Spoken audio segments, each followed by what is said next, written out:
gwiro gabagba awan mor kaw right run for the gwiro right gelba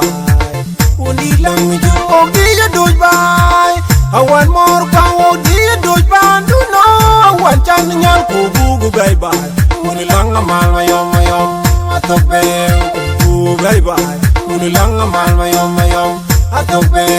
undi lang ju ka cha chol ban nyai undi lang mal mayom cha chol ban nyai Achol ban nyai nyan bain di lwal nyan wal nyan den pa chog di nyan chulau nya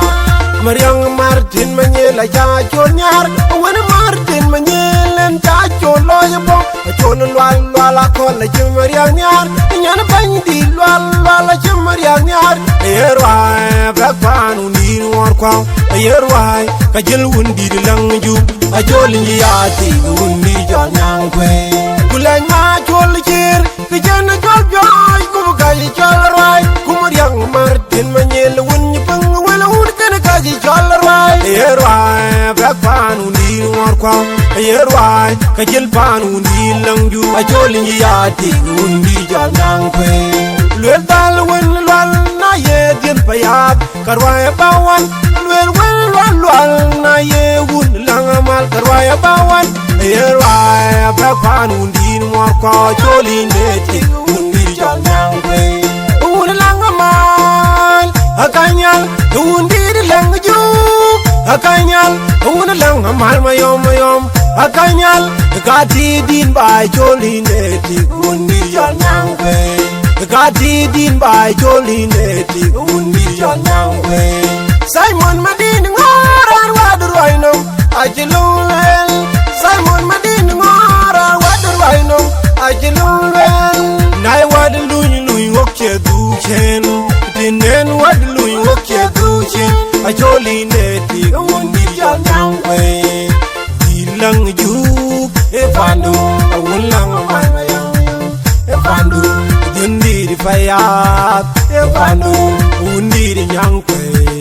e fandu ajoli neti undi jol nyang kwe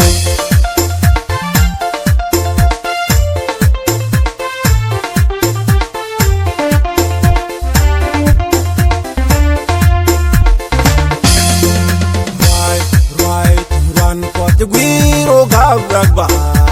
awan mor kaw right run for the gwiro right gelba undi lang ju ogi ya doj bay awan mor kaw di doj ban du no awan chan nyal ko bugu bay bay undi lang mal mayom atope bugu bay bay undi lang mal mayom atope undi lang ju ka cha chol ban nyai Achol ban nyai undi lang mal mayom cha chol ban nyai achol ban nyai nyan bain di lwal nyan wal nyan den pa chog di nyan chulau nya Mariang Martin manyela cha chol nyar wen Martin manyelen cha chol lo ybo achol lwal akol la chim Mariang nyar nyan bain di lwal la chim Mariang nyar yerwai black pan undi war kwa yerwai ka jel undi lang ju achol ni yati undi jol nang kwe kulang ma chol chir ke jan chol joy kum ka chol rai kum Mariang Martin manyel wun pang wala un kan ka chol rai yerwai black pan undi war kwa yerwai ka jel pan undi lang ju achol ni yati undi jol nang kwe lwel dal wun lwal na ye din payab karwai bawan lwel lwal na ye wun lang amal karwai bawan yerwai black pan undi war kwa choli neti undi jol nang kwe un lang amal akanyal undi lang ju akanyal un lang amal mayom akanyal kati din bai choli neti undi jol nang kwe kati din bai choli neti undi jol nang kwe Simon Madin ngoran wadur waino ajilul Simon Madin ngoran wadur waino ajilul nai wad luy wokche du chen tinen wad luy wokche du chen ajoli neti undi jol nang kwe dilang ju e fandu ulang malmayam Evandu jindiri fayat Evandu undiri nyankwe Evandu ajoli neti undiri jol nyankwe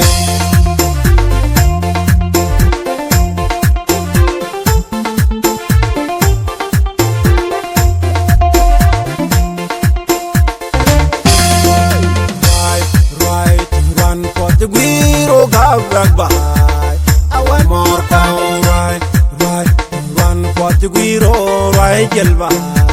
Undi lang you, oh, dear, do by. I want more power, dear, do by. Do know, I want Channel Kubu, bye bye. Unilang a mal, my own, at the bell, bye bye. Unilang a mal, my own, at the bell, undi lang you, got Achol Benanyai. Achol Benanyai undi lang mal yom Achol Benanyai Achol Benanyai yan bendi lwal yan wal yan din pachoga yan chulang ya